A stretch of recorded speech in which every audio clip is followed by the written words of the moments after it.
Mengingat dosa serta menyesalinya lebih menghidupkan hati daripada memperbanyak amal kebaikan tanpa merenungi dosa. Alangkah banyaknya orang beribadah dengan sesuatu yang haram tanpa ia sadari.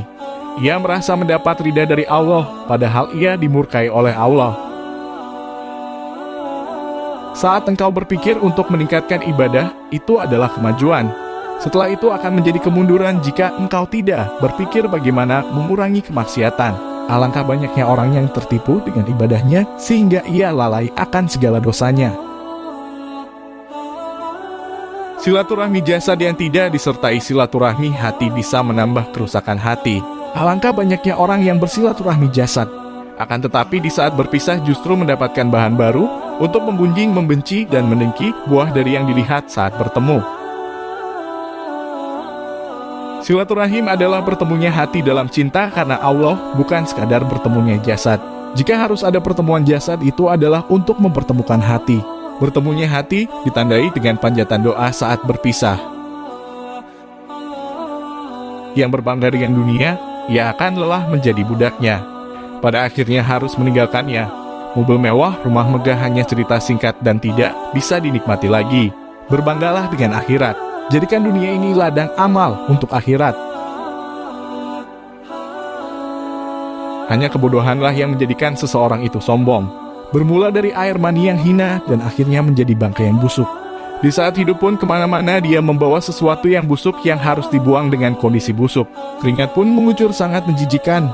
Yang biasa dengan baju bermerek pun akhirnya harus mengenakan kain kafan, baju seragam si fakir dan si kaya.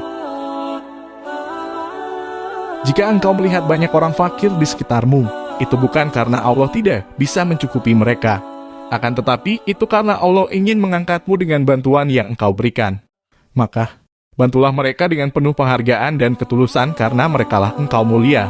Dan apa yang engkau berikan tidak sebanding dengan apa yang Allah berikan padamu. Sahabatmu adalah orang yang di saat engkau melakukan kesalahan, ia sangat bersemangat untuk mengingatkanmu.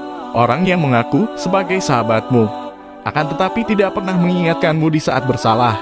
Sungguh ia adalah musuh yang menyamar menjadi sahabat yang hanya menginginkan kebaikan untuk dirinya dan tidak menginginkan kebaikan untukmu. Pernahkah kita sadari saat ada salah satu dari sahabat atau sanak keluarga kita yang mengingatkan kita akan sebuah kesalahan? Lalu, jika tiba-tiba kita merasa tidak nyaman dengannya, maka pastikan kalau diri kita adalah termasuk orang yang sombong. Jika seorang hamba begitu berat melakukan kebaikan, bahkan di saat direncanakan dengan fasilitas yang cukup sekalipun tetap juga tidak terwujud, dan kemaksiatan selalu mengiringi langkahnya biarpun ia berusaha menjauh, maka sangat mungkin dia adalah hamba yang tidak dicintai oleh Allah.